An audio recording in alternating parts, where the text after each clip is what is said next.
হবিগঞ্জের একজন আছে ব্যারিস্টার সুমন, যার নাম সবাই তারা চিনতো জানতো, আকি হকের ব্যাপারে কথা বলতো, ভালো মানুষ। একটা সময় আমি তাহার পক্ষ নিয়ে একটা বয়ানও দিয়েছিলাম। এখন দেখি যার পক্ষে বয়ান দিলাম ওই ব্যক্তিগুলো ছাত্র সমাজের পক্ষে কথা বলতে পারে নাই, ছাত্রের পক্ষে কথা বলল না, বরং নেত্রীর পক্ষ থেকে একটা বাবা পাওয়ার জন্য, একটা মারহাবা পাওয়ার জন্য, একটা থ্যাঙ্কস পাওয়ার জন্য নেত্রীর গুনগান গাইল। আজকে আদালতের মধ্যে উঠাইল, ওখানে প্রত্যেকটা আইনজীবী যাদের সাথে আগে থেকে পরিচয়, এদের ডাক দেয়, এরা তাকায় পর্যন্ত না, একবার ডাক দিল চলে গেল। ওই আমার তো মামলা হয়েছে, আমি তো জেলখানায় হাজতখানায়ও থাকা লাগবে, আমার রিমান্ডের ব্যাপারেও মঞ্জুর হয়ে গেছে। ও আইনজীবী একটু আমার জন্য একটা মিনিট ওয়েট করে দাও, আমার একটা মিনিট হলেও সময় দাও, আমি তোমার সঙ্গে একটু কথা বলবো। আল্লাহ কয় তোর এমন একটা জায়গায় আমি আল্লাহ নিয়ে যাব, তখন দুনিয়ার মানুষেরা পর্যন্ত তোর এত পরিমাণে ঘৃণা করবে।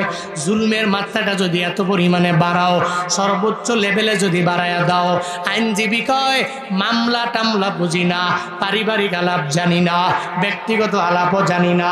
ও সুমন, আগে ভালো মনে করতাম, এখন আইনজীবী একটা মিনিট পরিমাণও সময় তারে দিল না, এদের নামও পর্যন্ত এখন কেউ নেয় না। যদিও নাম নেয় এরপরে দুইবার থুতু নিক্ষেপ করে, এরপরে নামটা নেয়। বন্দারে, এমন জীবন দিয়া তোমার কি লাভ হবে, যেই জীবন মরণের পরে মানুষ তোমার জন্য চোখের পানি ফেলায় কান্না করবে না? মানুষ তোমার মরণের পরে, তোমার ক্ষমতাচ্যুত যখন তুমি হয়ে যাবা, এরপরে মানুষ তোমার জন্য চোখের পানি ফেলায় কান্না করবে না? একটু ক্ষমতা শেষ হয়ে গেলে মানুষ তোমার জন্য তোমাকে নিয়ে হাসাহাসি করবে। এই যে মতিয়া চৌধুরী দুনিয়া থেকে বিদায় নিয়ে চলে গেল, দুনিয়া থেকে যে বিদায় নিয়ে চলে গেছে, ওই বাংলাদেশের মানুষ ভালো হইলে চোখের পানি ফেলায়াও তো কান্না করত। ও আল্লাহর বান্দারা, সাইদির জন্য মানুষ কেন চোখের পানি ফেলায়া কান্না করে? আল্লামা আহমদ শফির জন্য কেন মানুষ চোখের পানি ফেলায়া কান্না করে? আল্লামা জুনায়েদ বাবুনগরীর জন্য মানুষ কেন চোখের পানি ফেলায়া কান্না করে? এদের জানাজায় কেন এত মানুষ যায়? এদের জন্য কেন চোখের পানি ফেলায়া কান্না করে?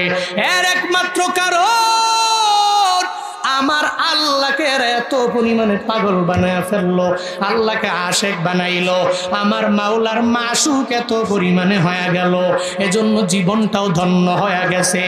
এমন জীবন করিও গঠন, মরিলে হাসিবে তুমি কাঁদিবে ভুবন।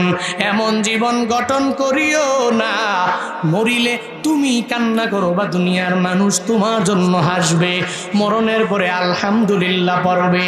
ও বান্দারা,